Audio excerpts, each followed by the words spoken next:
Ghosts, UFOs, monsters, Mothman, Chupacabra, the Mandela effect. This and more you will find at the Fringe feature movie hour.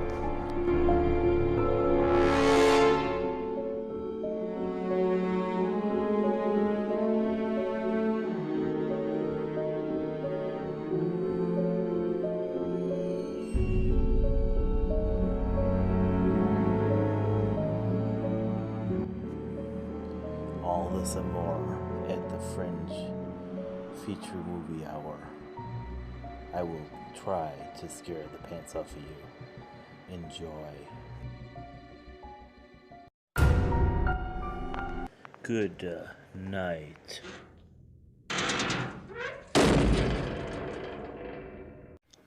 My video being late, but believe me, it's gonna be well worth it. You'll enjoy it. And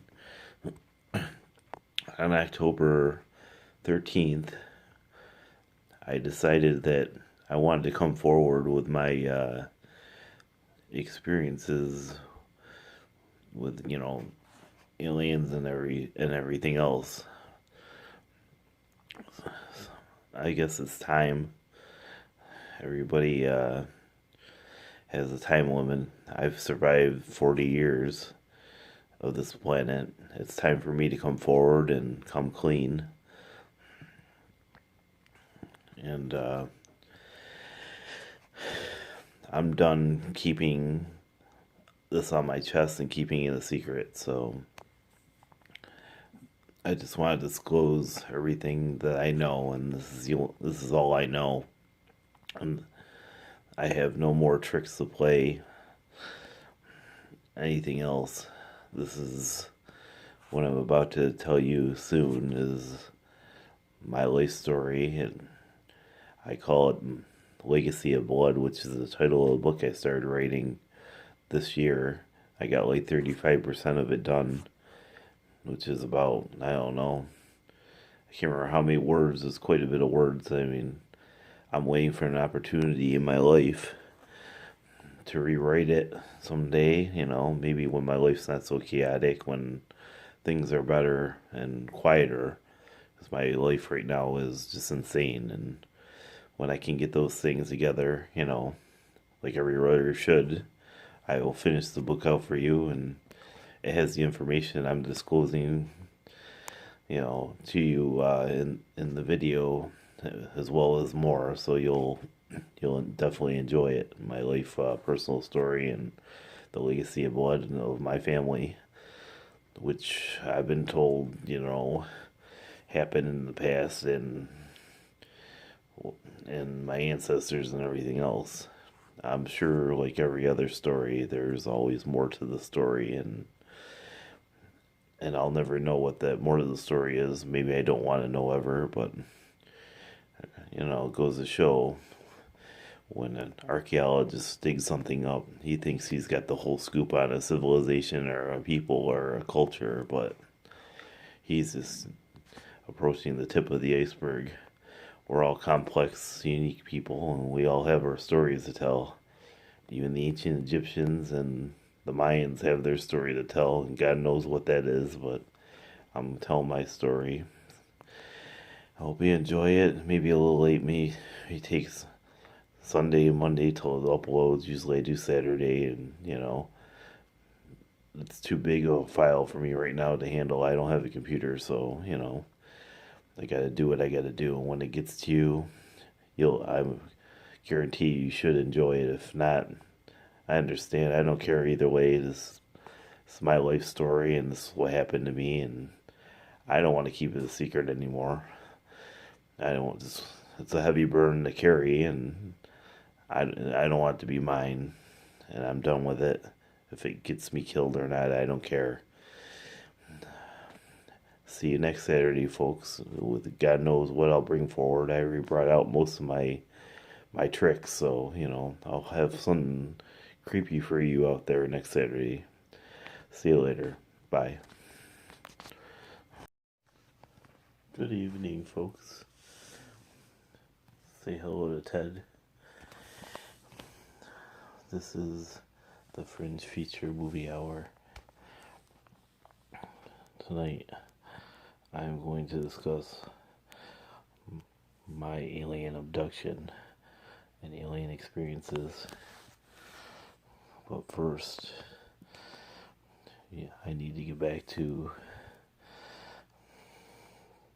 where it all started. And where it all started was back when my family started, my Native American ancestors.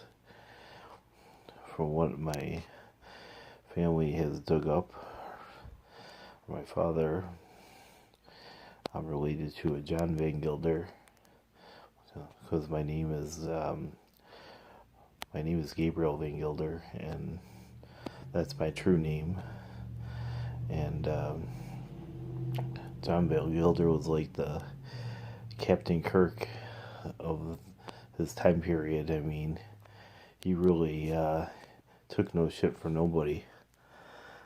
And from what I heard, I don't know how the legend goes completely, because certain stuff I forget, and I don't remember correctly, but the gist of the story is my ancestors were given land by the Dutch, and I believe it was the French and the English that came along and tried to take it from my ancestor John Van Gilder, and he wouldn't have none of that. So rumor has it that he killed, I think, some guy named Livingston, but there's no proof saying that he did that.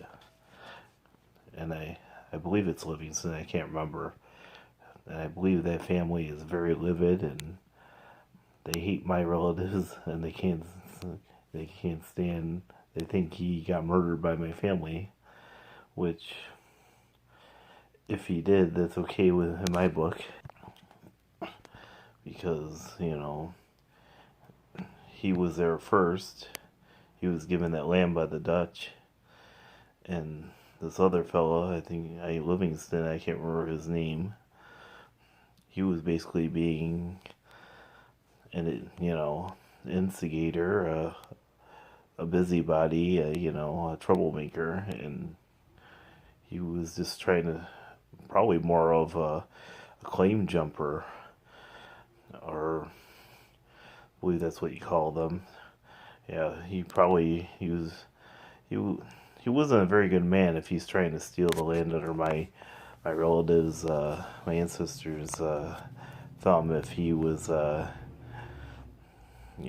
just because he's Native American, my ancestor's Native American, he thought he can take away the land from my ancestor, and the bastard ended up dead. And I have no problems with that. You guys can say all you want me, you Livingston fucks, but if you're gonna poke your nose into somebody else's business, I expect your ass to be dead. That's all I gotta say about that. In this world, you mind your own business, or things will happen. It's not like you're seeing me go downtown trying to horn in on the action of some kind of drug deal. Especially me being white, I'd be shot on scene. It's the same damn thing. He was trying to make claims on my ancestors' land, and the rest of the story. Well, that's where it all started, and somehow some huge ass war started because of that. And it kind of, I can't remember the name of the war. It might have been the French and Indian War. I can't remember the name of it, but it was a huge ass war, and supposedly from there on in, my ancestors went in to even save America, to win this country for George Washington, which makes them heroes in my book. I mean, a lot of these asshole Englishmen, Americans, or whatever, they would say, they have this shitty attitude about Native Americans, and they think they're nobodies, but only seems to come to Native Americans. It's like, it's sort of like how the Canadians treat the people from Buffalo or New York. They same damn thing. Just because of who you are, where you're from, you're treated like shit. For the most part, and that's pretty much what went down. A lot of these Native Americans, especially the Mohicans, had a vital role in saving America, having this revolution and making it a country. And there wasn't much reward for it at the end. Maybe some land. I don't remember. I think we already own a lot of New York City, and I believe, but maybe some parts of New York, some places, but and I know there's a big spot down near the Baseball Hall of Fame where a lot of Mohicans are, I believe, but I thought my dad said we owned some of the land near New York City, or maybe New York City itself. But making a claim on that and try and get New York City back. To be honest with you, I would try, because what these idiots did with New York City is just horrible. They trashed it. It's a fucking dump heap. I mean, if my ancestors seen how horrible New York City looked, they'd have a damn heart attack.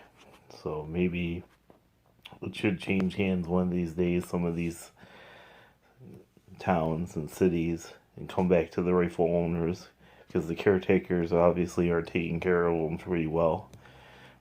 I'm probably going to get a million F-bombs for just saying this, but, you fuckers are slobs, and the land was a beautiful place, and you ruined it, so, you gotta own that. I don't care what the fuck you say.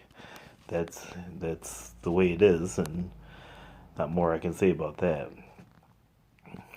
So, basically, after doing all these good deeds, somehow my family line ended up on the wrong side of history. And that's probably a story in itself, but before all that happened, somehow they ended up moving to Pennsylvania. They I think they sold their land, and wherever it was New York City or whatever, to get land in Pennsylvania, which I think is a dumbass thing, but they're starving to death, so you gotta do what you gotta do, but still, they'd probably be a lot better off today if they didn't, or they'd probably get shot and killed anyways, so either way, that city is gonna be lost, or the land was gonna be lost to them, so they migrated to Pennsylvania, and that's pretty much, I believe, where my family's from, and pretty much they were the heroes. And then sometime down the line, they became bad guys. I'm talking about the kind of dark bad guys, like really dark Nazis, secret society kind of bad guys, It's like the ones that do stuff behind the scenes that you don't know about, but has 100 years, maybe 1,000 years effect on the planet and history itself.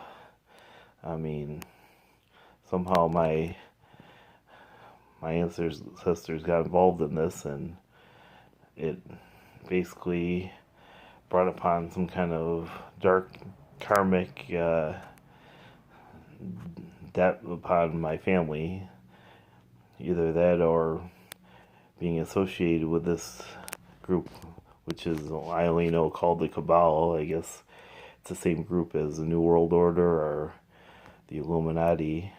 They treat their own like shit, and I'm living proof. My life just downright sucks. I mean, you don't have to look no further. I'm right here, I got treated like shit my whole life, and not just by people. I'm talking about spirits, demons, you name it. I got abused by all of them. I'm not whining about it, but, I'm not getting any good positive benefits for taking all this abuse. And that's how it is when you're part of the Cabal. You take the abuse and you get no returns. Well, recently, well, actually, let me go back to the past a little bit more. Basically, the most current thing that the Cabal did to my family, my grandfather, who was a Mason, he did some shit for these bastards through the government. Probably like Black Ops. This is gonna be hard for you to believe, but I believe he was a time traveler who was him and his team and not just him, but many others in the military were responsible for taking these German scientists from Germany over to White Sands military base so that, basically they could be on our side. And I hear they eventually corrupted the government and infiltrated, like Hydra. I mean, Hydra is real from what I hear now, and you see what you see out there. The world's a living hell. The country's a living hell. I mean, I haven't seen any more Nazi hell than I see in America today. You can definitely see the darkness of Nazism in America from these fucking Nazi-ass scientists being in this country. I mean, not only here, I mean, I heard of them, I mean, Whitley Strieber talks about them being in Dallas, so it's like, I believe he brought these people, these scientists over through time into White Sands military base, and he eventually paid the price for it because one of the times he did it, he, for some dumb reason, he opened their door, a prison door or something, because they were kind of prisoners, and they came rushing through, hit him on the head. I think they were freaking out about something, and that's when he let them out, and they rushed through him basically and knocked him on the head, and eventually he got an aneurysm and died when my father was a baby. And basically, I believe that's what was going down. I mean, it's the only thing that makes sense. I mean, what would a bunch of Nazi scientists be afraid of so bad if it weren't for something so crazy they were seeing outside? It must have been the effects of when he was traveling through time. It must have spooked them and drove them nuts and enough to where they did that to him. Well, he suffered the consequences for his actions of being on the wrong side of the fence. I'm not entirely sure where Masons stand on this dark shit, but he was one, and he did the dark shit that the military wanted him to do, and now he ultimately paid the price. I paid the price. I didn't get to see the bastard. I mean, I didn't get to see him at all, period. I never got to meet my real grandfather because of the Cabal's bullshit and this time travel bullshit. So I guess if anybody's suffering, I mean, it's me. I never met him, and, so they took him away from me, and the rest of my family, and we never got to meet him. I mean, yeah, and, well, basically from there, after that happened, my father grew up, and he had eventually got a little older, and he somehow got like a child, or what do you call that, an imaginary friend. And I only bring this story upon, I mean, this is his story, but it's a part of me, so I have to bring this out and into the light, because it's a part of my life too. Damn it, I didn't get to meet the guy, and this is what's going down. He basically had this imaginary friend for like weeks and months, and finally, I guess he talked too much about it to my grandmother, and she basically asked him what his name was, and it happened to be the name of my grandfather, and she turned away as a ghost, and she basically told him never to play with him again, but they were playing just like, say I would play with my son, go down there and play some Legos or something. I'm glad I was able to give the opportunity to my son. I'm able to spend time with him. I guess in a way, this is the way he got to spend time with my father. But I've seen the weird things about this all. People deny this in my family, but when I was younger, I looked a lot like my grandfather when I was younger. I mean, people may deny it, but I kind of see there's almost of me and my grandfather, so, and, but I'm exactly opposite. He was more of a yes man, I think, and I'm more of a rebel. I'm down with this damn cabal. They've ruined my family and my life, so, I'm totally opposite of this yes man shit, so, I only bring this out because I'm 40 years old, and then I'm done with this, keeping this secret stuff. I'm done with the secret stuff in my life. I want to come clean. And if it gets me killed, then so fucking be it. I don't give a fuck anymore. I lived a full life. Been a happy person, well, mostly besides the bullshit they put me through, but I mean, I've seen enough in my life, and I've seen the shit now that's going down in this world, and if they want to kill me for speaking the truth about what's gone down in my family and my life, then so freaking be it. I don't care. Well, yeah, so life for me has been pretty decent, so I make peace with my life, and if it's my time, it's my time. It's fine with me. I'm ready, I'm not gonna hide anymore. Well, back to the story. I had to take a quick pause there. I apologize. You gotta take care of some responsibilities sometimes, and I had to do that. Enough of the nonsense. Back to the story. Over the years, pretty much my grandmother had visitors. One of them was one of his old army buddy or something, or military buddy. I don't know. I don't even know what branch he was in. From what I hear, he was part of this FUBAR branch, was basically, like Black Ops, another word for Black Ops back then. I'm sure at first he might have been part of the army or something. Who the hell knows? But and they came around and they told some really bizarre stories to my grandmother. Like one of them, I remember, was that he must have been at Pearl Harbor, because he told my grandmother they pretty much gave orders to not tell anybody about Pearl Harbor coming, or to stop the fleet of the Japanese, just so we can get in World War II. It doesn't surprise me, at all. They wanted some kind of excuse to fight Hitler, pretty much. Who knows if this is the right thing in history to do or the wrong thing.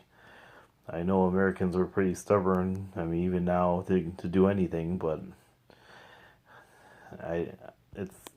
it sucks if it was the right call to make, to go and to fight Hitler, and it cost this in order to do this. Whether, I don't know what's right and wrong. I think, even if they fought the Japanese, it might have been good enough for us to go to war with Hitler and the Japanese, so who the hell knows. But he told a lot of these stories that people consider conspiracy theory today, and this comes from the military, so it's, in my opinion, it's got to be no conspiracy theory. But you know, basically, my father grew up hearing stories like that, and I believe my grandmother was in on this cabal or part of it or something, because she seemed like she was in the know as well. I mean, it's like I'm part of some kind of spy novel or something. It's really bizarre. It's like my grandmother was like Agent Carter or something at one time from the Marvel universe. I don't know what the hell's going on, but it's just beyond bizarre. I can't even talk about this with my family. Well, we're kind of in the frits anyways, but still, even if we did, they would think I was crazy even bringing any of this up, for the most part. So it's okay with me, I'm not here to try to prove myself. I'm just a storyteller, and I'm telling my story from what I've heard and my side of the story of my family. So, and to expose these bastards for once and for all, because I just don't care anymore. So eventually, he got even more older, and it was I can't remember if he was before or after he went in the military, but it must have been after. Actually, I'm trying to think here. Yeah, it must have been way after World War II, because my one of our uncles, he was a mason, and he decided to sell his. He had this huge company, I think it's electronics or something, and he sold it to go to Brazil to aid the Nazis, from what I hear. I mean, that's the kind of, nonsense that's going on here, I probably have family out there in Spain or Brazil somewhere I don't even know about, because, this nonsense, God only knows, so, they basically, that side of the family he moved in, basically moved there, and the funny thing about that is he was able to come and go as he pleased. That should tell you something right there,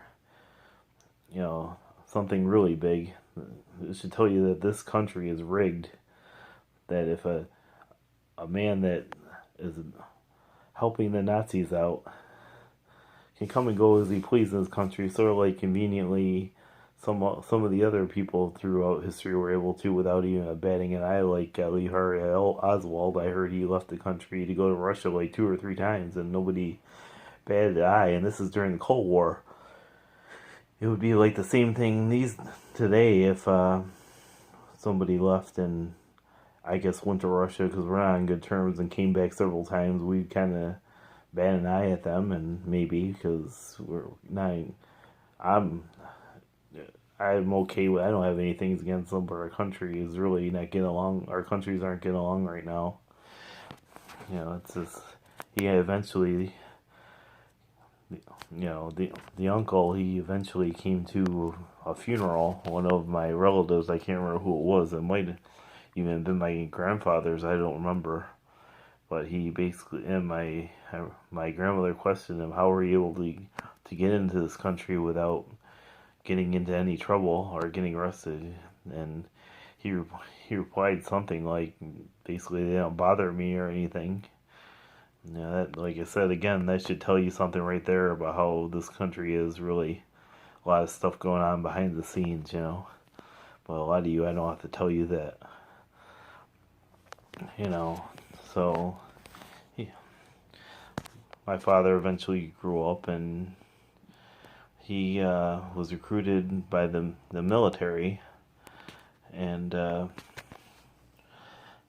basically he was in there for a while, and they asked him to join this Black Ops bullshit, and he went on several missions, for those cocksuckers, because they bribed him with a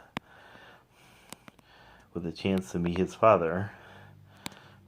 I won't go into that's his business, but I'll tell you what the part of the story is that needs to be said. I mean, one of the missions was he went, basically, I believe he might have done one of those missions, go in time to take some of these Nazi scientists back to White Sands, and he kept on running into this one person that was in charge of the operation as he did this operation, pretty much. And this went on for years. He do all these crazy and wild black op mission for like, I don't know, several years. I'd tell you, but it's, yeah, like I said, it's not my story to tell. It's his. So we're not getting along as it is right now, so, which is fine with me. It's the way it's got to be. But basically the crux of the matter is my father got fed up with doing all this stuff, and he didn't get a chance to even meet his own father like they said he could. And their reply was, "You already did." So I'm guessing one of those people he traveled to in the past was probably his father. God only knows with these people, but that's the beginning pretty much of my family and where this Cabal crap starts and ends, and there's probably a whole bunch of mumbo jumbo before and after all that. There's probably even stuff going on today I don't know about, but I'm part of this. I'm pretty much the devil. I'll come out and say that. Being related to this thing, to this Cabal, it pretty much makes you the devil. You constantly have negative entities after you. You're tormented all the time. I mean, it's pretty crazy, but it is what it is, and I own it. That's me. I don't want to be associated with this evil anymore. Even though I didn't volunteer to be a part of it. It runs deep in my family. We are the bad guys, and as far as I want to try my best to put an end to this right now, to cut it out of my family line. I'm no longer a bad guy. I'm a good guy now, and I always was to a higher or lesser degree. I mean, there was times I did some bad things, but I'm trying to be on the good path now, the best I can, and trying to eradicate this from my family and my life. It's bad enough. I spent 40 years of my life obsessed with aliens and paranormal and all sorts of shit, which I found out was the Archons, the bad guys, all along. So I pretty much wasted 40 years of my life, and I just want to put an end to all this and nip it in the bud and get out of my family line. I'm done with their nonsense. They can do whatever the heck they want. I don't want no part of it. And I'm putting an end to it. I'll tell you one thing. It is a very strange thing that a family can become the heroes at one point and become the most evilest people on the planet at another. It's like I'm involved with the DC or Marvel universe here. It's pretty insane, but that's the way it is, and I don't know how far it extends. I mean, I'm not like a whistleblower or anything. I'm just telling you what's going on with my life, So that's the best I can tell you about what I know. I shouldn't even be saying what I said, but I'm saying it for what I told you before. Now on to the abductions. I told you before about, I guess I'll stop here for now because my camera needs to end. I guess I can only do so much at a time with this device I got, so I'll continue it in a moment. Okay, I'm back. So isn't Ted. Just joking. I guess you could say it started since I was born, dealing with these Archons, aliens, whatever the hell they are. I don't even know. I don't claim to know. Archons is the best guess I can come up with. The most logical explanation for what these things are, in my opinion. I mean, it fits in. I mean, where else would they come from if they're not byproducts from the creation of the planet? It makes more sense than anything to me, but to each their own. If you want to call them aliens, space aliens, dimensional beings, and underground or hollow earth dwellers, I don't know what the hell they are, to be honest with you, but they seem to be a part of my life since probably the very beginning, and I've never realized it. I mean, for every person that claims to be a contactee or abductee, I believe they're probably with them all along, from what I hear. So, you know, my first real encounter, I believe, was that I can sense or feel was in that house I was telling you about in 22nd Street in Niagara Falls. It was a very dark house, you know, very evil place, I mean, but good at the same time, like I mentioned before in my last video. It was the last video or two, I mentioned how most of my good memories were in that house. Well, this portion of the memories, you know, this is part of the bad part of the memories. I guess, you know, I told you about that ghost stuff, so there's some other stuff that happened in the house first to be, you know. I think the first time stuff ever happened to me, it seems like I knew it happened. It's like I felt like something really horrible happened, and all I did was play in the kitchen for hours with my Snoopy glider, and I felt really, I don't know, like something horrible happened to me. So like when I was like 5 years old or something. The weird thing is I never made the connection to any of this. I watched Close Encounters, Star Wars. I never thought any of this had anything to do with any aliens or Archons or whatever, which is kind of strange. I always thought they were ghosts. To me, they were ghosts. Everything seemed to be ghosts to me back then, and that's why I felt, you know.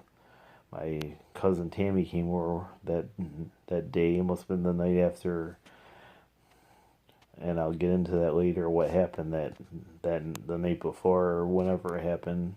It had to have been the night before, because I remember being very terrified, and I didn't know why. They totally blocked that memory out of my head. They're good at doing that stuff. I mean, very good, but not good enough, because they left so many breadcrumbs that I was able to figure it out in the end, and I'll tell you how I did it. Damn breadcrumbs, never leave them around. Our good old Gabe on G-Video 34 will figure them out, because I'm that damn good, and I'm not boasting. I just became obsessed with finding out what happened to me in this house. I wanted it so bad. Like, people want a brand new job, or they want a job after you graduate from college, or they want a beautiful woman. That's how bad I wanted to know what happened to me, and I was obsessed with it for 40 years. And this is the beginning of it all, like I said. I mean, Tammy came over, and she wanted to play with me upstairs, and I said to her, I was scared. I said no. So you go right ahead. So kind of sucked, because I didn't really get to see her too much growing up. I mean, you know, she had her issues, but I liked her, you know. I mean, she was my cousin and stuff, so yeah, I really wanted to hang out with her, but I was, you know, I'm a tough kid. I mean, I was tough even back then. I mean, like I said, I was running around like Danny, riding around the block, you know. But even this stuff was too much for me back then. I mean, being a tough, Niagara Falls, New York kid, I mean, you could pretty much take anything. I did back then. Not when it came to this stuff. You put a whole lot of gun when it comes between you and this nonsense. But, so, I remember that incident growing up. I always found it odd, and this is one of the breadcrumbs that really drove me nuts over the years. I might have mentioned in one of the other videos that I had a playmate, I think her name was Teresa, that I don't even remember, and it drove me nuts. It still drives me kind of crazy, or it did for years, but I still have no memory of her. Maybe I'll have to have Joe Montaldo or somebody else retrieve this memory of her for me from my childhood, because I'd like to know who this person was that gave me my first big wheels, because I don't remember. For all we know, the reason why I don't remember her is because I was abducted with her or something. I don't know. But, basically, she gave me my first big wheels, and we were really tight from what I hear. And, I don't remember any of that. That's the very first breadcrumb. Well, actually, the first breadcrumb is not remembering how I got to the house. To begin with, I explained my story to my family. Oh, this is how I got to the house, right? We walked there, right? And she's like, no. To my mom, she said, no, that's not how we got there. I have this memory of just walking there, and it's the only memory before living there that I have. I mean, it totally did a number on me, like maybe a whole year, your memory erasing job, These guys are better than Will Smith. That's how good they are. They erase maybe my half of my 4th or 5th year old year, so I don't remember any of that stuff.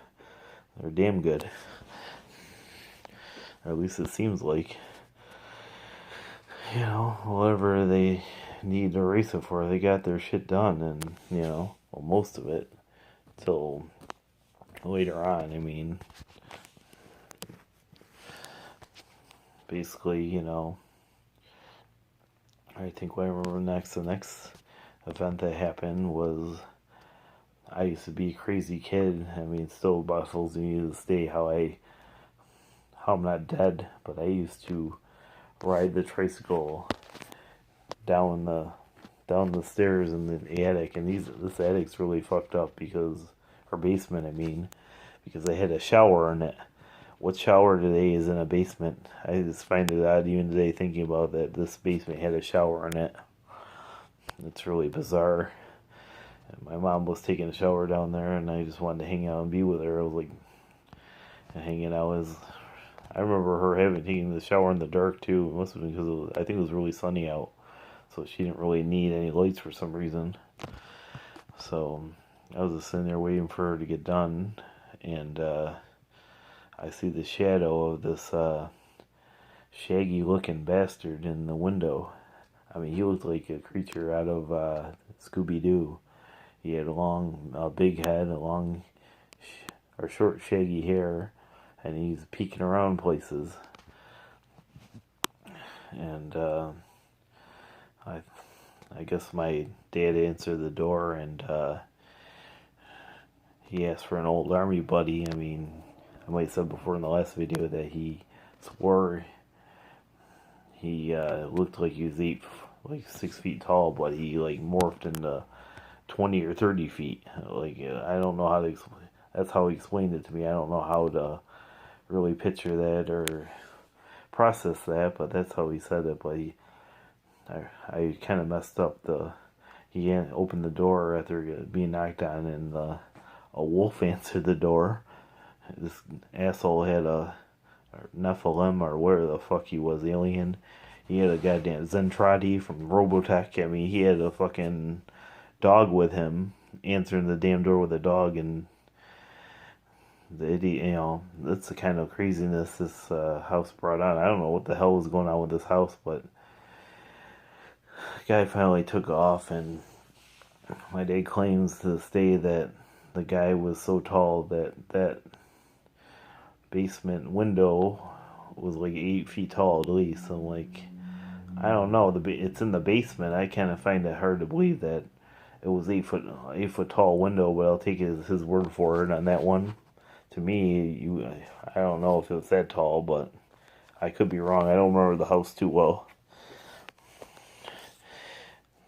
I think one of the last things that happened to me in that place was we come home from the store one day, and I saw the lights in the sky. They looked like words. Like they're saying words in the sky, and they're red. These red words and dots or whatever. And my parents just seemed to disappear. And they were with me, and then they disappeared. And it seemed like I was out there just looking at these lights in the sky for like hours. It felt like it could have been. I don't know what happened. That's the memory I got of that. And just looking at the sky with these weird words and the red words in the sky. I can't explain it, but that's what I remember with that. Trying to think if there's anything else that happened that was weird. But my opinion of this whole thing was because this house was so paranormal, it had ghosts and people died in a fire, and it might have had a triple homicide in it. It's a perfect cover, in my opinion. Either it's one or two things. Either it's a good place to cover up all the shady things that they wanted to get done. You know, the Greys or Archons or where the hell they are. It was a great cover because I would never thought that it was aliens or Archons or whatever. So I think it was a great, an amazing cover. If you ask me, it's a good thing to hide your bullshit. I would never thought it was that. I would have thought it was just ghosts. So kudos on them for that. If that's what they use, like if they use that for smokescreen. But from what I think, the latter is probably what went down because people like Whitley Strieber claim that these beings like to hang around the dead and dead atmospheres. I mean, I kind of I'll tell you the proof of that later on, but I think that's probably more on the money. Either way, I think that's genius of them to use that smokescreen the way they did. It's pretty ingenious, but they don't got thousands or hundreds of years on me for nothing. So, they're using their brains in that one. Kudos to them on that one. That's pretty ingenious. Oh, anyways, I had another memory that was brought up to me while I was waiting here talking about this. I kind of feel guilty about this one, really bad, but I think I was recruited to get somebody else to be abducted or something, because I remember being in the attic where, you remember the noise, you open the attic, the noise would happen, and it was one big party that I wish I would have been a part of, but not with dead people, but they're having a damn good time up there, and for some reason I remember hanging out up there. It's like I had no fear of that place after a while. It was weird. I think something in there it masked itself from me, but it was with me. It might even been before I got into this Archon subject of them being the Archons. I thought maybe this was like a mother, like a female Mother Grey, like an ancient female Mother Grey hanging out with me, like the one that Whitley Strieber describes in his book, selling his friend fruits during in the middle of the night. She's sitting there all dressed up like cosplay and selling him fruits in the middle of the night, and he's like, selling you fruits, she owns the damn world. I kind of like that, and I hope he doesn't sue me for mentioning that part of the book, but I thought that was kind of funny, even though me and him are on the fritz. I mean, he kind of like kicking me off of Facebook for mentioning something about a Muslim or something. I don't know. One of my Facebook friends are kind of on the fritz with him too. He's kind of a weird guy, but I enjoyed this story, and give you an honorable mention for that, for that story, Whitley. So, I know you're probably not happy about me or Jeff Pritchett, but I don't hold any grudges against you. Well, maybe a little bit. I mean, you could have explained to me why you kicked me off of your friends list, but or something silly like that. But who knows? Maybe you're just you get spooked too easy. I guess I don't know, but you know, which is kind of odd for you to be spooked.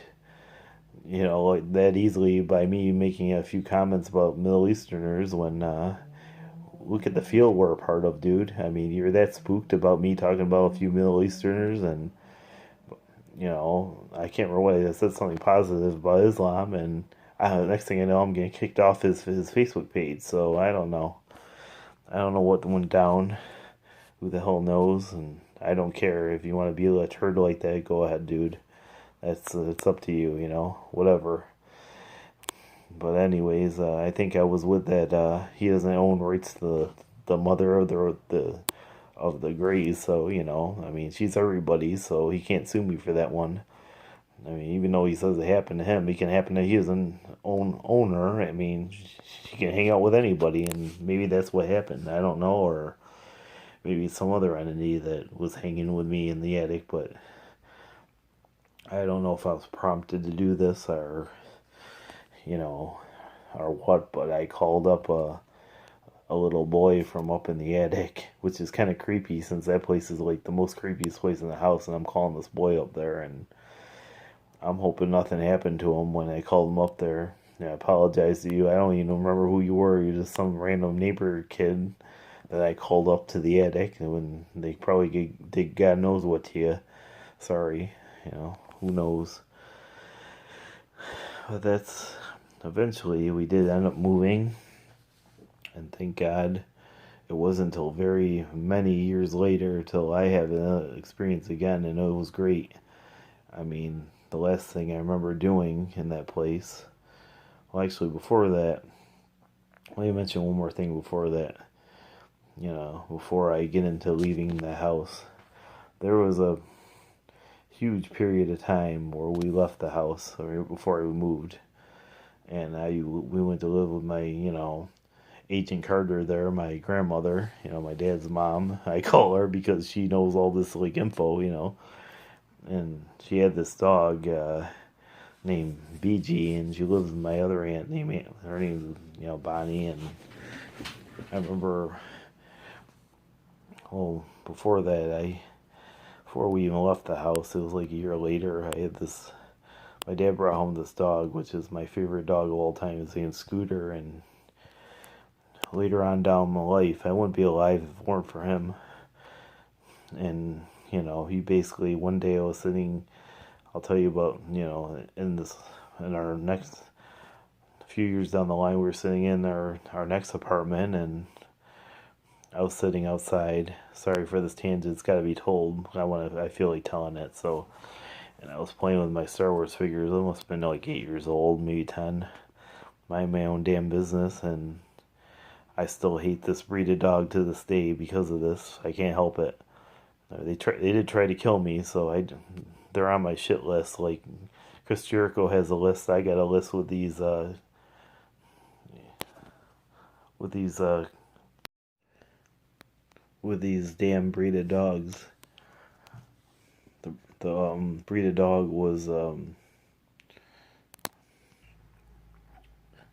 it was German Shepherds, and I still hate the bastards to this day. Unfortunately, they even make the police squad. I believe it's K9 units. Every time I see them, they give me a chill down my spine. And I feel uncomfortable around them. So not K9, this German Shepherd jumped the fence. I seen he looked really aggressive. Who knows? With my kind of background, he could have even been possessed for all I know. I don't know, but my half terrier, half poodle dog Scooter, he was gray, little black, you know, coat for. That's what he had. He looked like you ever see the dog in Fraggle Rock? He sort of looked like him, but he, you know, the one with the old man head, but he had gray and black fur, I believe. You know, sort of a lot like that dog. And he jumped the fence, and my dog, Scooter came to the rescue and tore him up like something out of a role-playing game or something. He tore him. It's like this big German Shepherd had no chance.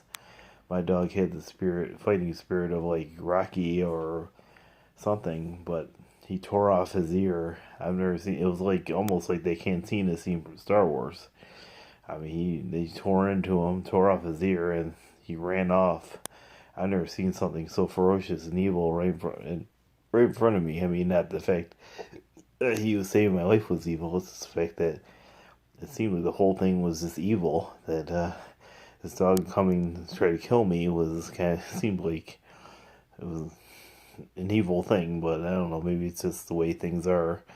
I don't know if it's ever happened to anybody else, but he tried to kill me, and now he's gone, and I don't want to see another one of them damn German Shepherds again, So, that's the way that goes with that. Well, anyways, to tie in the story, I first got Scooter when I was a little kid, and it's like my dad tried to take him away, but this is in the 22nd Street house, but I cried for like a whole day straight because I wanted him so bad, and we were like, and then he finally brought him back, and we were like best friends. That was until we had to move to Rochester, and we had to leave him. My uncle was kind of abusive with animals, so I don't know what the hell he did to the animal, if he killed the poor Scooter, but a dog with this kind of personality and honor deserved more of an end to what my uncle might have gave him.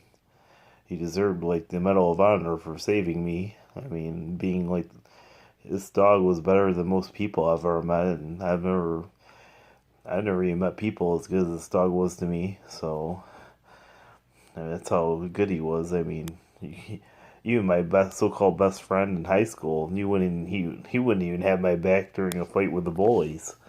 The bullies would just come and pick at me and bitch at me, and he just stood there. So Scooter's always had my back, and maybe he even does now. I don't know, but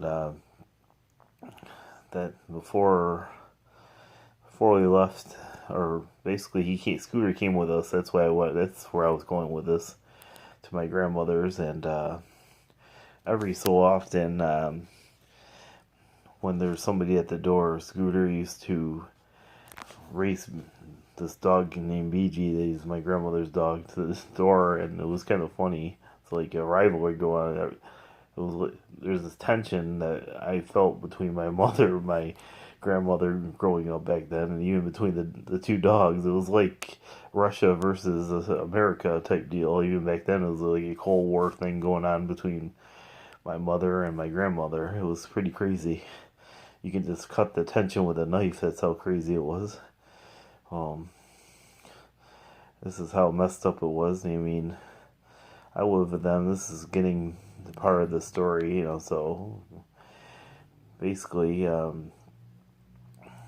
this is kind of a happy ending too, sort of, but I used to play with my cousin Dwayne, and we used to hang out all day. I mean, he's kind of a dick sometimes, because I think he tossed around and lost my R2-D2. He was like one of these rare, not R2, C3PO that Chewbacca had. Chewbacca came with him with a net, with the broken C3PO in Empire Strikes Back. Well, he was only a little kid. We were only little kids. He didn't know any better, so it's not like my mom didn't just take all my first wave of Star Wars figures and just didn't give them to the neighbors' to the kids, which their names were the Masons at the time. Irony again.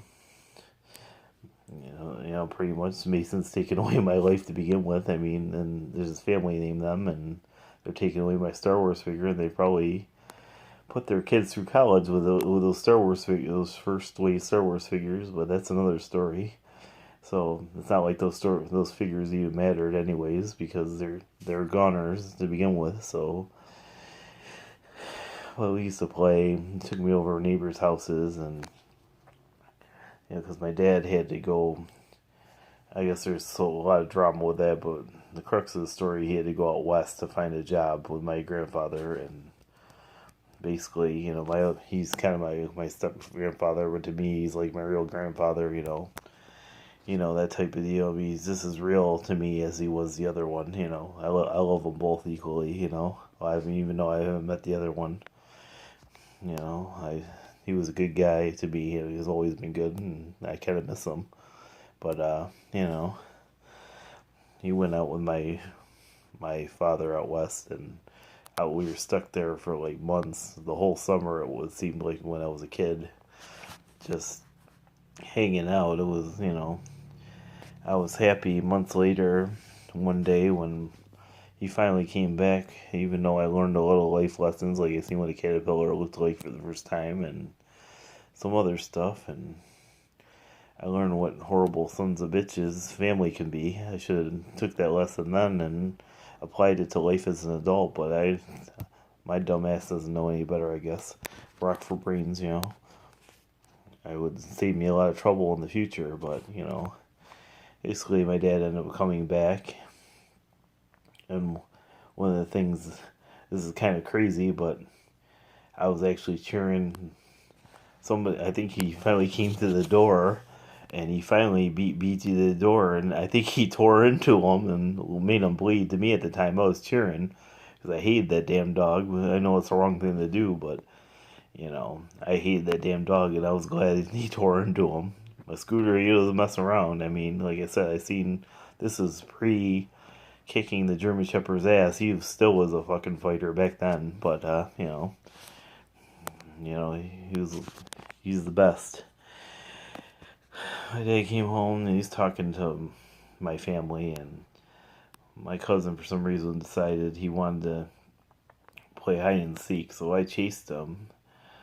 It seemed like through woods, and I finally ended up, this is really bizarre, but I ended up in this section of the woods like I was in another time or space or something with these Native Americans, and they were like in their underwear hunched up against a fire trying to get warm. And I'm just, this is when I ran through one of the bushes, and I'm just looking at that, and I'm like shaking my head. I mean, to this day, I think maybe there was them, or maybe it was a bunch of Archon Greys, whatever, disguising themselves. I don't know, but what did come up out of all this was I got poison ivy for the first time, which ironically I just got again this year, which maybe is symbolic, I don't know. But I had to suffer for poison ivy walking around the city for the first time in 40 years. It's probably 34 years, 35 years, so it's kind of weird. I haven't had poison ivy my whole life since. And she took me to the 22nd Street house. We all went home that time. My dad ironically gave me some Martian headband thingies as a gift. I guess I'm stuck with this stuff. But well, anyways, so we went home to the house for one last, day or two. We finally ended up leaving, and I couldn't be happier to get the hell out of my grandmother's house, and probably to get, I really wish that house goodbye. I had no problem with all the evil in that house. I mean, it was a part of me, but I remember saying one last thing before I left. I said, goodbye, ghosts. But bye, I said it more like this, bye, ghosts. It's not like the little Gabe 6'5", 6-year-old saying it like that way, It was pretty cute, but, pretty creepy at the same time. We finally left, and I didn't have anything happen to me for years on end. I mean, years. Paranormal, yeah, but this alien Archon thing related, no. Not the next time I became an X-Files fan, and I didn't really, the stuff kind of like always bothered me behind my mind subconsciously, but I thought it was all behind me. I mean, life was good. I was 18, 19 years old, and life couldn't be better. I mean, it was way better than it is now, 10 times better. And it's not even because I'm an adult. It's just this whole world is way fucked compared to back then. Back then was great. Now, this world is fucked, and I don't even like spending an hour, a fucking minute in this world now today compared to back then. But what are you gonna do? It is what it is, and this world stinks big time. Basically, I decided to join my father on a adventure. Well, see, it was like that. I mean, pretty much today I think of it as an adventure because it was this to basically go to my, I don't know, second or third uncle, we call him Monkey's funeral. And that was kind of strange in itself. I mean, people in Pennsylvania are a little different than we are out here. They had an old fashioned, like, Viking funeral or whatever the heck you call it, inside the house, where the body and inside the house. And it was a little strange, because and then we'd eat all this food, and I'm sitting there freezing my ass off because it was cold, but it was like February back then, maybe, and it was cold as hell, and the whole town was frozen, and in this Pennsylvania area, not too far from New York, and I think it was around Emporium or one of them towns, and Pennsylvania, and I think it was, and I'm sitting there, feet in my face. Finally, after hours of just stuffing myself, I just feel absolutely guilty because I'm sitting here stuffing my face, and this man's dead. So I know it's customary to do stuff like that, but man, I just felt so guilty for doing it. Sorry, Unky. I mean, I couldn't help. I know it's probably something you want me to do, but but I felt bad for I had that funeral. We stayed with one of my second or third cousins. Her name was Linda and her family, and I come back from that whole situation. It was an adventure. He showed me some of the wicked back. My dad showed me some of the wicked back roads back there. It was pretty adventure. It was pretty crazy. It was pretty one of the neatest adventures of my life. I enjoyed it. It's nice out there, somewhat. But my body, for some reason, when I go out there now, it's like the atmosphere, the altitude doesn't agree with me. It makes me a little sick for some reason. I don't know what the deal is, but basically I come back from all that and I hear a voice tell me that I got abducted. I'm like, what the hell? I'm like, I'm not even thinking any of that happened. I was ever a part of this alien stuff. I love watching an X-Files, excuse me, but actually being an abductee, I didn't think any of them. I was brushed it off my mind, and like nothing ever happened. That was like the first event, that indicator that something was going on, and but things are so good, I just didn't care about it. I mean, I did in high school kind of research all these like vampires, ghosts, you name it, in the library. It wasn't like Van Helsing's library where you can find all this information, but I found what I could. I just stayed in the library while beautiful girls would come up to me and talk to me, which I should have asked out, but I didn't. But I was too busy in the library researching this stuff. That's what this stuff will do to you. This paranormal crap, it'll make you obsessed. I didn't really get much out of it, to be honest with you, that I kept even today. But my life pretty much, you could say, started, believe it was first or maybe later, I went to, I want to think it was called the Senior Bash. Well, basically, you probably won't believe any of this, but they had a psychic there at this senior. It's like a big party for seniors for at the end of the year, and I went there and I had something sort of like out of the movie Big happen to me, or something out of a movie happen to me. He read my fortune and he told me I would receive a great healing in the summertime, like around my birthday. And he told me the story about how he used this prayer to defend himself from these muggers that were trying to kill him. The funny thing about the whole story, is I was watching this movie called Warlock before I came in to watch, or came in to party at this senior bash, and I ended up meeting a psychic that looked just like him. He had blonde hair and everything, and I remember, I could be wrong.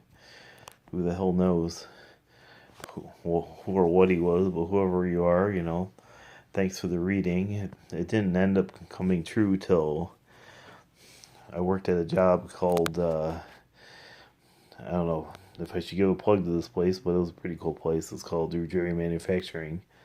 And I finally ended the job one day. My brother's kind of in the know about this stuff, and I was saying to myself, this is like way after I graduated, but I'm going back to high school after. But I was saying to myself, when's this going to come? When's this going to come? I kept on repeating it over and over again. I'm waiting for this healing. And finally, my brother reaches over to me, as if to, he might have been listening to what I was saying. He said to me, why don't you heal yourself? And he showed me how. And ever since then, I've been able to energy heal people and myself, but mostly myself, because people are so effed up nowadays. I'm afraid to even bring the subject up around anybody, but I don't even know if it'll work on other people. I don't know if it just works on me or just I think it works on other people. I'm not too entirely sure. It ought to. I don't know for sure, but it seemed to my girlfriend a few times. I don't know exactly sure, but it helped me out a lot. Getting a lot of like what do you call those Charlie horses out? My teeth, aches and pains, you name it. I'd heal up really quick. And this gift is it's kind of useless now because what I've been told recently by a spiritualist that no gift is kind of useless. So maybe it'll come in handy one of these days. Who knows? I try, if I feel bad for somebody, I try to use it on somebody or do far away healing for somebody or something. But I'm not that generous nowadays. So nowadays life just sucks so bad that I'm just going through the motions every day, and I'm just living hour by hour and day by day because I'm just barely getting by. So I don't care too much about other people right now, just trying to survive. It's sad to say, but that's the way it is. Unless somebody wants to give me some help out here, maybe I can start helping out the world more. But until that happens, that's not going to happen for me. So, hey, it takes, like I've always told, it takes money to get money. And, somebody helps me, I'll help them, It's supposed to be that kind of world where you help one person, they help another person, but it doesn't work like that anymore with all the evil in the world now. But that's another topic altogether. I'm trying to think what else happened. Oh, that's right. It wasn't too long ago or long afterwards that I got into an accident, a huge bike accident.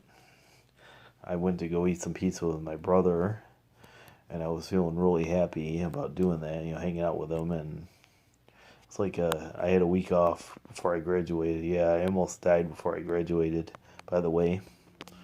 And riding my bike on the inside of the line, right across the street from where I live. I shit you not. There is no sidewalk at all where I lived at the time. It was all grass, believe it or not. And I had no way to get on the sidewalk. So I was kind of stuck, and sure enough, some asshole who was late for lunch sideswiped me and knocked me. It's kind of weird because you're going to think this is kind of strange, but I kind of remember seeing in slow motion from a third person view, sort of like seeing myself from, he might have knocked me right out of my body for all I know. I have no idea, but I remember just seeing myself slowly pedal, and boom, I fell down. Next thing I know, I'm awake and I'm feeling the weakest I've ever felt in my life. There's been moments where I had the flu so bad that I couldn't even lift anything, but I think I was weaker than that. I couldn't even lift. If somebody wanted me to lift a dead fly off the ground, I don't think I could do it back then. I tried. I had a tape in my pocket, I remember, and some keys, and you had to see the shape of these keys and tapes. They're literally destroyed, like they've been through a fire. I mean, the moment before they're in great shape. The second moment they were just literally destroyed. It was horrible. I was on the floor. I peeled myself up, got up, tried to get my bike off, but I couldn't. And I was just standing there on the sidewalk, walking around and bitching to the world. I mean, why is this happening, or something like that? And I see a man, I don't know, like a little bit of overweight, man, bald guy, just standing there like he's watching me. And I'm just sitting there, I'm bitching to him, like, why aren't you helping me? And then finally, the asshole that hit me gets out of the car, and he's bitching at me. He calls me every fucking name known to man from here to next Tuesday, And finally, the backstory of this is you're gonna find this kind of bizarre, but there happens to be, just so happens to be, I mean, this shit, you can't rate this shit. It's like right out of a movie. There's just it's like an 80s film, you know. There so happens to be Mike Tyson's former trainer who's training some monks in a house next door or across the street from where I live. And one of his monks bitch him out, or bitch the guy out and told him to behave. And I get into this like state of nirvana where everything is good, like, nothing, everything. I wish I was in this state now. I mean, seriously, I mean, everything.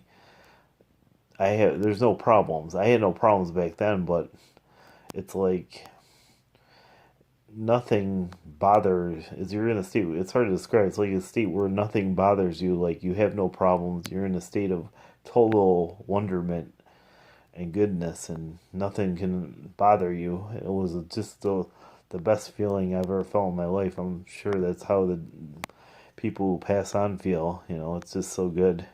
Maybe that's why nobody comes back to see any of us hardly, because they're just feeling so good up there in heaven and just chilling out with this good feeling. Who knows? I don't know, but so he takes me into his house, and he gives me towels and stuff. I can't remember. I just wait there till the ambulance is called, and they finally put me in a stretcher. Let me tell you, that stretcher is one of the worst feelings on the planet, being in a stretcher. I mean, not because of the emotional stuff. It's because it hurts the back of your head really bad. It's horrible, and I pray to God I'm never in one of those stretchers again, because it hurt my head something fierce. And while I was waiting there getting my x-rays, I was bitching to the doctor, "Can you please get me out of this stretcher?" And she's a little bit more. She's looking at my x-rays, and she finally, after an hour or two, she gets me out and puts me in a room. My mom eventually gets in, but she's all worried, and I'm like laughing, and I'm like, nothing's wrong with me. My hand was scraped up the hell, but I was feeling great. And she's like, "It's a miracle." It's like, they're all happy I survived, pretty much. I was happy myself. Who wants to go like that? I eventually graduated, which is good, and it wasn't. I mean, let's face it. I'm not supposed to be here. I mean, every. I mean, I might ruin some of my days on this planet, but every day I'm here, I try to do something good for the time that I was given, on this planet. And there's some days, I won't lie to you, there's some days where life is just so horrible. I say to myself, why don't you trade places with me? Why couldn't I be in that 9/11 trade tower and trade places with the people that are in there? I don't deserve to be here. I say to myself some days when I'm really feeling down. Which is the truth. Some days I feel like there's people who deserve to be on this planet more than I do, because I have such a shitty life, and they have such a great life, and there's people that deserve to be spending more time on this planet being happier than I am, and I'm just miserable most of the time. So there's people that deserve to spend that time here than I do, a lot of the times. I mean, I wish I could say I'm a happy person. I may used to be, but lately I haven't been, so somebody else deserves a spot. But if I gotta be here, I'm gonna try to do something good, I guess, and this is part of it, I believe. If you guys want to put me to work doing something else, be my guest. I'll help in, any other way, if I can. But for now, I'm just gonna sit here like a bump on the log, just working a lousy job and just barely getting by. And wasting the time that I was given. Supposed to be, doing something good, just sitting here and going through the motions. Well, that's another story, I guess. Well, you know, nothing really happened. I mean, for years, things were great and wonderful. I mean, I've had some really strange, bizarre moments, but for the most part, things were really amazing. I mean, I've had, except for towards after 9/11, my life just got really, well, a few years after 9/11, my life just went to shit, and it hasn't really recovered that well since 9/11 happened. I'm not blaming 9/11, but it seems like people think I'm all nuts, but the atmosphere of this world seemed to have changed since 9/11 happened. And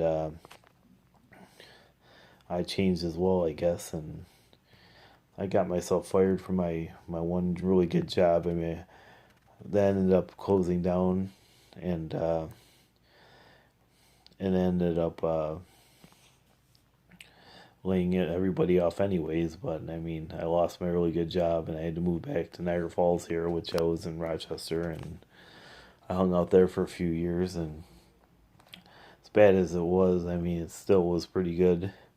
I had some cool 2 years, which I thought I'd never come back to Niagara Falls, but of course I have to blow everything. All the good stuff in my life I have to blow. You can't just be happy. I have to go screw it up. And I'm trying not to screw it up again, but I ended up, after screwing up the first time, you would have thought that I wouldn't screw up again. I messed up my second chance. I screwed it up bad, and my third chance ain't working out too well. I mean, I don't think I'll ever recover again from the first and second chance. I tried, but I don't think I'm gonna ever recover for it from all the stuff I did. I'm trying really hard, but I finally got back to Rochester again through a transfer, and which should have been impossible to do, but everything just seemed to fall into place, which was great. But unfortunately, it having your second chance in my life comes with a little bit repercussions. I had some good stuff, but sometimes you got to take a little karma for having some good stuff happen. And I talk about this, haunted house I lived in, this apartment in Hill, New York. This was the karma for that. Well, the only thing I could say that happened there, and besides all that ghost activity, was the first year I lived there, when I was living with the box heater, and just barely getting by. I go to bed some nights, and oh, this is the only night, and I'd hear 9 knocks on the door, and I was two. Who was talking about earlier mentions this in his book, so I started, researching his stuff. I'm talking about.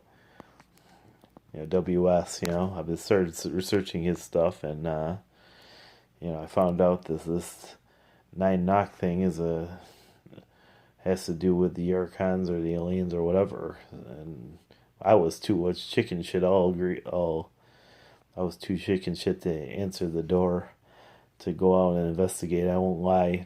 Nowadays I would do something like that. I mean, even back then I would have, but that 9 knock thing was even too creepier for me. That's more, I knew it had something to do with the little guys, and I wasn't about to fuck with it, so I just went to bed.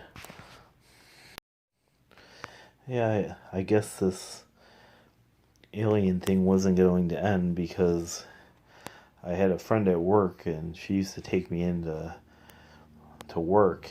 Before she came to pick me up, I saw a sighting outside.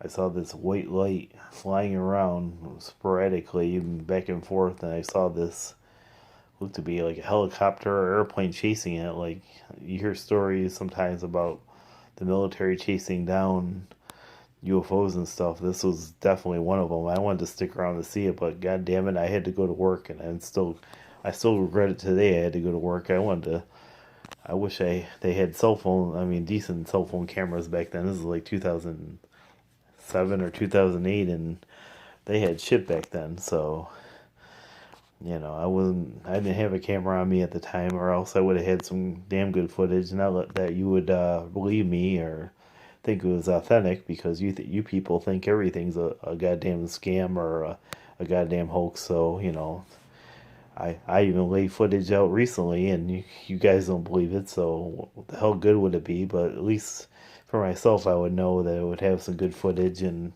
I would show off this damn shit to people. This awesomeness.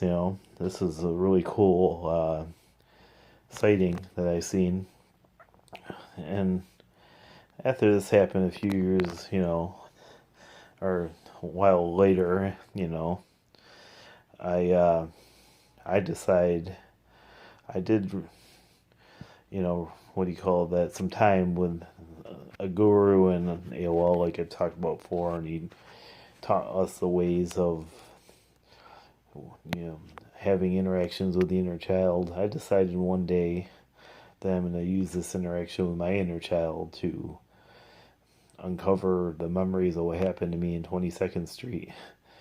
It's kind of a bad idea. I was on a break one day, which Walmart's got it on camera somewhere probably, of me uncovering this memory, but because I used to work at Walmart when this happened, so well, anyways, I told myself to basically bring up what happened back in the past when I was a child, and be careful what you ask for. It just might happen, and it did. I saw, which I think now was from, I believe, like they say in the books, some of the paranormal books, that there's three, when you get abducted, there's three entities that abduct you, and I believe I was seeing this whole scene through one of the entities that abducted me.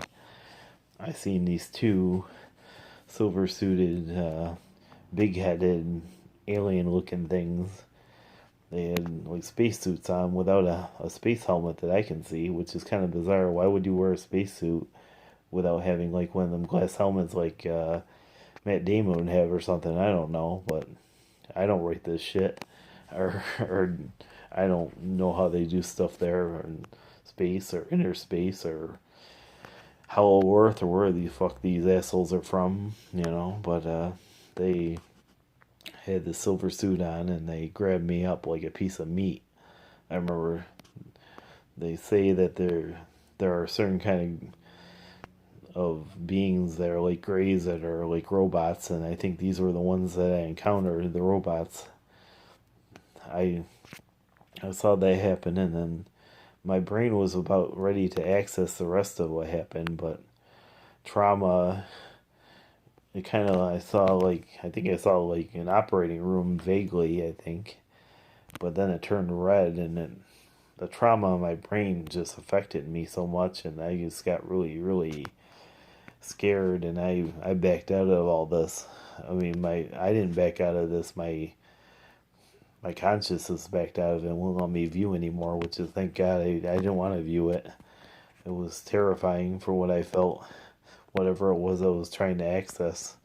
But that was the end of me accessing what happened back then, and that's all I got, unfortunately. Oh, I almost forgot to tell you. I just remembered about this. Before all that even happened, like, so with this new knowledge, it was a definite game changer for my life. I was able, it helped me out. I'm glad it took me for over 30 years or more to find out exactly what the hell happened in that house. What was going on in my life, period. I mean, at least knowing this information opened up a lot of new doors for me, and I did some studying on all this stuff, and I wouldn't say it's better because I found out that people who are abductees usually don't fare well. It's like a curse because, I believe these so-called aliens are actually Archons, and they're the jealous beings that were created along with us. I mean, I don't believe they're aliens or Hollow Earth beings. I believe they're actually our cousins that are just jealous, and they're just basically manipulating us, for God knows what reason. I could be wrong, but that's my belief on the whole subject, so far, until I get a bit more information. It's more logical to me than anything else. I mean, I don't know what's going on, to be honest with you, but that's how I feel. That's what I feel is going on, and you know, I finally ended up losing my job. It was more than anything, I think, because living in a funeral home just drove me completely insane. I couldn't handle it anymore, I don't think, and you know, wasn't the alien stuff that drove me nuts. Is I don't know. I just didn't like the fact that I was with the dead. And, I love the necromancer character in Diablo 2. I mean, I wasn't ready to actually become him, and studying in the House of the Dead. So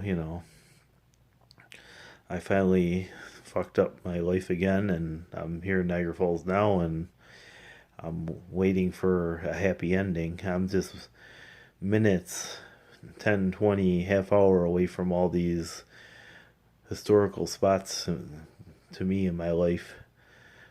I'm about a half hour away you know, from a lot of these places where it happened. I actually visited the house or went near the old neighborhood last month, and I got kind of weepy. I just remember not because of the incident, just remembering all the good times back then. It just got to me. And sometimes when I go to the store around the area that used to be called Super Duper, it makes me weepy too. I'm actually in the spot where I grew up at. It just, I got to get out of this area. It just gets to me too much. It gets me emotional just being around all the area I grew up in. But, it's like walking on your past. But the little green, gray, whatever the hell bastards actually finally found their way back into my life. Because I was vulnerable, and I'm kind of glad they were there for me. I kind of made contact with them after a while. At first, I used to go to my girlfriend's house and wake up in the middle of the night, and I just used to see them I used to see them right in my head. All different shapes and forms, skinny ones, you name it. All these gray beings, they call them. And it was kind of weird. But and they just haunted me like that every time I go to my girlfriend's house for some reason. They just haunt me, One time I even saw my grandmother in this really weird thing. It was like this gray area where all these dead souls were. It was really a weird vision I seen while it was like in the middle of the night when I saw them, and I saw her just floating around in this gray cell. It was like something from the Matrix, but it was all gray and dark. It was really strange.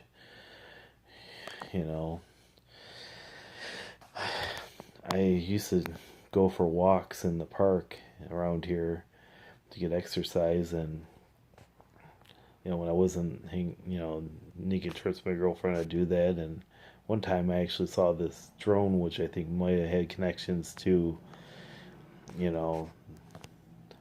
either military or alien or whatever. I don't know what it is, but it had no windows. It was long, had triangle wings, and it had like a tail like this. And I spotted it. Flew over. It was on its side, and it looked just like the ship from Independence Day. It was really scary and creepy, and I almost had a fucking heart attack right there in the park in broad daylight. I won't lie to you. I finally turned over. I'm like, oh, thank God, it's just a drone. I think it's just a drone, or maybe it is a alien ship. I don't know what the hell it was, but it had no windows at all, and just flew around like sticking his nose, saying, "Haha, I'm here," pretty much. And nobody seems to give a fuck that this shit's flying around in broad daylight. I mean, there was a family, there was a couple right behind me. They were probably watching it too, or maybe I was the only one that can see it. I don't know how this shit works, but it should have been national news that something like this is flying around in a park. But the way they cover stuff up around here, especially nowadays, everything's Trump and Hillary, and you won't get anything besides that. You won't get news like this in the real world. And this vehicle, whatever the heck it is, I saw it high in the clouds in Rochester's too as well. Eventually, I'm gonna tell you some freaky shit. I'm getting towards the end of all this. But eventually, I got frustrated with them. I told them, I'm like, what the fuck? I'm like, I need a job here. I was unemployed, and I'm like, I really need a fucking job. Can you guys help me out here? So eventually, they showed me a vision of this truck being unloaded, and ironically, I seen it the next day in front of the Family Dollar in my girlfriend's town, and it was kind of weird. It was like a coincidence. Like it was trying to tell me what my next job was. I finally did get a job. Finally my current job now, and I won't lie to you. It was help. It was help from them. They even helped me after a while I was struggling trying to apply, and finally I had such a horrible past, and I lie on resumes about what I did in my current job to get unemployed, and I finally decided to go all balls out and tell the truth to my current job.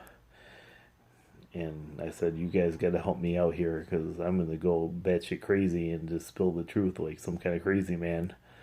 And believe it or not, it got me the job. The shit should never normally work, but this time it actually did. And I'm happy for it. I said I got the job, and the extraterrestrials helped me, or the Archons, whatever they are, they helped me get it. How many people can actually say that the paranormal helped them get a job? Yeah, try that one. Nobody. There's nobody out there saying that, and I did it. You know, that's the way that goes. And my last unfortunate encounter with them, and I haven't dealt with them ever since. My dad was dying, maybe, I don't know, 4 or 5 years ago. And you're gonna love the ending to this story because it's just freaking ironic. And I asked for their help. I forgot to tell you this, but one of his black op jobs was actually, and he claims was in Dulce base, and a lot of people know what I'm talking about. And he actually started, he claims, a riot down there, and he actually killed some of them Greys. And I asked them, you need to save him here, and they basically called me on that, and they said, he killed people of ours, and I'm like, how many of ours have you killed? And they were pissed off, and he seemed to live, and everything, but they haven't spoken to me telepathically ever since.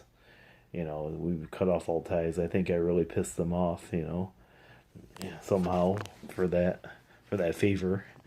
But my ultimate payment was for that whole thing was I was living with them at the time, just recently, not too long ago, and for all I did saving his life, they just go and ditch me anyways. Gotta love it. You do something good and save somebody's life, and you just get screwed over anyways. That's life for you. That's the end of my story so far with these fucks. It continues. I mean, this is the ending of the story. I mean, so far, the curse of the Archons in my family line continued for the longest time, and I was trying to cure, and I was just going through the motions, being miserable. And finally, a month or two ago, the answers to my prayers finally got answered. I listened to a show on the Church of Me, but those are my buddies, show with Jeff Pritchett and Jamie Nicholas and Wham. I mean, they're all on there and hosted on Joe Montalo's website, or his radio station. I can't remember. I think UPRN, and I think that's what it's still called. I can't remember, but I listened to one of the back podcasts. I mean, I think I listened to the show before I was actually president, but I think I might have missed the first half of it where he says or maybe the later half where he talked about actually clearing people of the basically negative entities or negative stuff in their life, like this Archon stuff. And I got in contact. His name is Chris S. Jacobs, and he told me some stuff about my life, basically, that was in the past. I was, Atlantean and stuff, and I was very knowledgeable, and basically he cleared all the negative Archon influence on me, and he told me ways of keeping it off me. It's been a battle so far. I mean, they always seem to find a way into my life and fuck me over, but at least they don't got total control over my life, but they still make my life a living hell. Because it's their job, That's what they're here to do, and it'll probably be like that till the day I die. Cocksuckers. That's the way it is, but, I'm still waiting for that happy ending to my story, so, this is the end for now, I guess, but that's my story, and, I'm trying to think if there's anything else I should add, I survived the Archon, Ghost, and Demon Hell. I'm still here. And the other day I heard the song by Elton John, I'm Still Standing, in a store called Dollar General, and I kind of weepy because I am still standing after everything all these bastards in this world have thrown at me, and I'm still here. So if you got anything more to throw at me, bring it on, motherfuckers. I'm here. But I'm here to help, and I have an Archon ad out, and if you need help getting clean to yourself, be my guest to the ad or to this phone number. Maybe he'll help you out. Maybe you won't. He's a very busy guy, that Christopher S. Jacobs, and hopefully he'll help you out, and you'll be here kicking some ass with me and trying to get other people out of the influence of these fuckers. Sorry for my language, but they just get me all upset. You guys have a good night, and if I'm still alive, if I feel that I can still do a show next week, and I'm still with you, next Saturday, I will be here maybe. I don't know. I haven't been getting very much love for my videos out there, so I've been told that I'm better off just posting a picture and just keeping it there and showing the picture and talking, doing audio. I don't go for any of that crap, but forget that shit. I am who I am, and this is who I am. That if you don't like it, too damn bad. Good night, folks. See you next Saturday, and start saying good night. Bye. See you next Saturday. This is the Fringe Feature Movie Hour. Good night. Hope you enjoyed the show and my crazy life. Bye. Hello, this is GVideo34. I have one more thing to share with you, brought to you sort of like in the style of that movie, The Blair Witch Project. When I got sexually abused when I was a little child. I was like the age of 10, and I went to go see counseling downtown. During that session, I had some files and record for everything I was doing there, and they seem to have got stolen. basically, they found out it was one of my substitute teachers. And basically, she's like a redhead. She looks sort of like my brother's girlfriend now. It's really bizarre incident, that somebody that looks like my brother's girlfriend would do something so horrible to me. But I believe it has something to do UFO related. Maybe he hypnotized me or something. I don't know what went on, but she stole my files. She was crying and upset. The fucking bitch. She's upset. She stole my file. Why would she do something like that? Somebody must have paid her some good dough or something to do it. I don't know what that went down. Well, that's the craziness of my life and being in the Cabal and having this crazy adventure I live. Now, welcome to the ride. It's a wild, crazy ride, and it's one I don't want to be on. And the bitch was, like I said, she was crying, and I had never seen her ever again. But yeah, my files for my therapist were stolen, or whatever he was. So I don't know if he tried some kind of, what do you call, hypnotism on me and found some information on what was going on, or they're just being overly cautious that I didn't spill the beans. The government, Cabal, whoever the hell it was, but they took them off the market. I must have said some juicy shit in order for them to have somebody to ink my files. So that's the last of the stuff I remember. I apologize, I forgot about that piece of information. I'll see you next Saturday. Spooky time in the dark like now. Well, not really, but just another Saturday of me telling my story and my feelings on topics that matter. Good night, folks. Good weekend. Happy weekend, and hopefully some of you and myself are present next weekend. Goodbye. This has been a Fringe feature movie hour. Good night, everybody. Hello, my name is GVideo34, and a lot of you don't know that I've suffered for 40 years under archonic abuse. Archonic abuse is the abuse of the Archons. There's a lot of information on these beings. I just did a show on them. They can really ruin your life.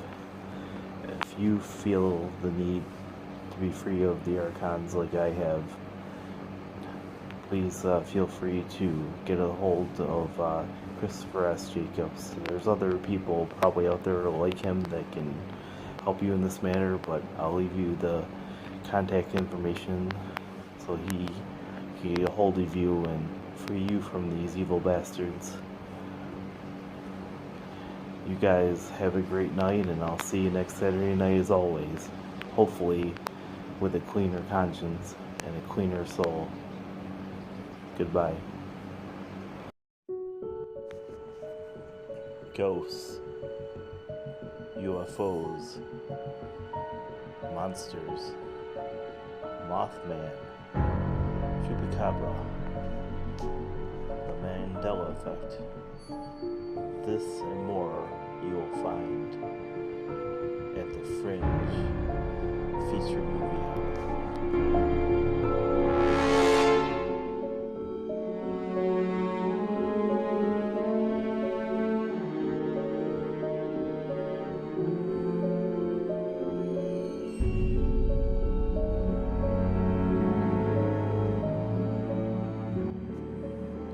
All this and more at the Fringe feature movie hour.